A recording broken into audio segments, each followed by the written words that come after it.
ہم میں سے ہر بندہ نماز پڑھتا ہے، ہم میں سے ہر بندہ عبادت بھی کرتا ہے، لیکن یہ جو اللہ کے سپرد کرنے کا کانسیپٹ ہے نا چیزوں کو، وہ یہ نہیں ہے کہ آپ کوئی بھی چیز ہے وہ اللہ پہ چھوڑ دیں اور بعد میں بھی آپ پریشان رہیں کہ یہ پتہ نہیں میرے حق میں بہتر ہوگا یا نہیں ہوگا۔ اس کو اللہ کے سپرد کرنا نہیں کہتے۔ میں نے بڑی دفعہ اپنی ویڈیوز میں ایک بات کا ذکر کیا ہے کہ آپ جب نمازیں، آپ کی جو نمازیں ہوتی ہیں نا، وہ اس کے اندر بات کیا کریں اللہ تعالیٰ سے۔ اپنی نمازوں میں اس کو، اللہ کو ایسے شامل کریں جیسے آپ اس کو ہر اپنی بات بتا رہے ہیں۔ دوسرا سب سے بڑا جو ایک سب سے بڑی چیز آپ کو کرنی ہے وہ یہ ہے کہ آپ کو اپنا دل ہلکا کرنا ہے، اپنا بھاری دل جو ہے وہ ہلکا کر کے اٹھیں جب آپ نماز میں جاتے ہیں۔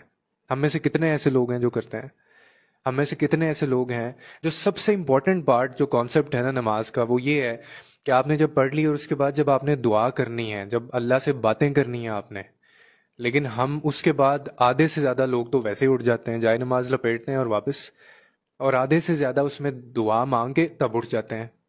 اللہ سے باتیں کرنے کا جو کانسیپٹ ہے اس کو تو ہم سمجھ ہی نہیں پائے، اور یہ وہ چیز ہے جو اللہ خود کہتا ہے اپنے بندے سے، وہ ہم سے ایکسپیکٹ کرتا ہے۔ آپ دیکھیں کہ جب ایک انسان ہے، کسی انسان کے پاس آپ جاتے ہیں، اس کے ساتھ جب آپ چیزیں شیئر کرتے ہیں تو آپ کو کتنا اچھا محسوس ہوتا ہے، ریلیف ملتا ہے نا۔ کیوں ریلیف ملتا ہے؟ کیونکہ آپ اگلے انسان کو بتا رہے ہیں چیزیں، آپ اپنے دل سے نکال رہے ہیں، اپنا بھاری دل ہے آپ اس کو ہلکا کر رہے ہیں۔ تو بھائی یہ بھاری دل کبھی اس ذات کے سامنے بھی کر کے دیکھ لو، اللہ کو باتیں بتا کے تو دیکھو۔ اب وہ صرف تین فکریں ہیں جو آپ کو کہنے ہیں، یعنی جو ہو رہا ہے آپ کی زندگی میں وہ اللہ کی رضا سے ہو رہا ہے، جو ہو گیا وہ بھی اللہ کی رضا سے تھا، اور جو آگے ہوگا وہ بھی خدا کی رضا سے ہوگا۔ یہ اتنے میجیکل سینٹینسز ہیں، ناٹ جسٹ کہ صرف سینٹینسز کی حد تک یہ میجیکل نہیں ہے، یا آپ کے اندر ایک ایسا سکون اتارتے ہیں، یا آپ کے اندر ایک ایسا اطمینان اتارتے ہیں، آپ اتنے سیٹسفائیڈ ہو جائیں گے کہ اس کو کہتے ہیں اللہ کے سپرد کرنا، کہ whatever the outcomes, whatever future will be, جو پاسٹ ہو گیا اور جو آپ کا پریزنٹ جا رہا ہے، ہر چیز میں اللہ کا کنٹرول ہے۔ He is the owner of all and every condition. تو پھر کس چیز کا مسئلہ ہے؟ پھر کس چیز کی پریشانی ہے؟ ڈپریشن اسی چیز کا ہوتا ہے نا، جب آپ کو فیئر آف انون ہوتا ہے کہ اب آئندہ آگے پتہ نہیں کیا ہوگا۔ تو جب اللہ ہر چیز آپ کے لیے بہتر کرے گا، آپ کا یہ ایمان ہو جائے گا، تو پھر پریشانی بھی کس چیز کی؟ اس کو اللہ کے سپرد کرنا کہتے ہیں چیزوں کو۔ یعنی جو میں نے تین آپ کو سینٹینسز بتائیں کہ جو ہو رہا ہے وہ بھی، جو ہو گیا وہ بھی، اور جو ہوگا وہ بھی، یہ سب اللہ کی رضا سے ہے اور تمہارے لیے بہترین ہے۔ خوشی ہے تو اس کو مناؤ، اور اگر غم ہے تو اس میں سمجھو کوئی حکمت ہے، اس کے بعد خوشی ہے۔ تو میرا سوال یہ ہے کہ پھر آپ مستقبل کی فکر کیوں کرتے ہیں؟ اگر آپ کا ایمان اللہ کے اوپر ہے تو پھر آپ مستقبل کی فکر کیوں کرتے ہیں؟ جو مستقبل کا نگہبان ہے، جو نصیب لکھنے والا ہے، اس کو اس کا نگہبان رہنے دیں۔ آپ کیوں اس کے اندر انٹرفیئر کرتے ہیں، یا لوگوں سے کیوں آپ امیدیں لگاتے ہیں؟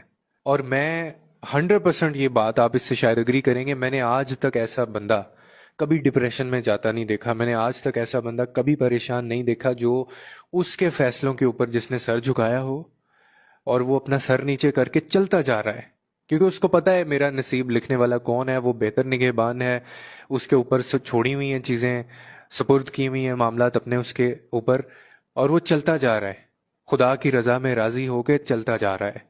میں نے کبھی ایسا بندہ پریشان اور ڈپریشن میں جاتا نہیں دیکھا۔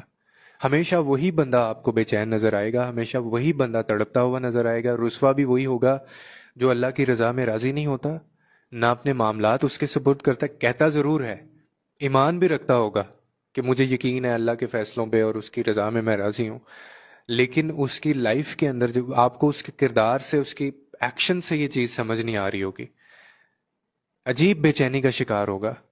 اور جو اللہ والے ہوتے ہیں نا، جو واقعی میں اللہ پہ ایمان لے کے آئے ہوتے ہیں، ان کو کوئی پریشانی اگر زندگی میں آ بھی جائے نا تو وہ کہتے ہیں کہ کوئی بات نہیں، خوشیاں دینے والا بھی وہ ہے، پریشانی دینے والا بھی وہ ہے، اس میں سے نکالنے والا بھی وہ ہے۔ تو پھر جھگڑا کس چیز کا ہے؟ پھر پریشانی کس چیز کی ہے؟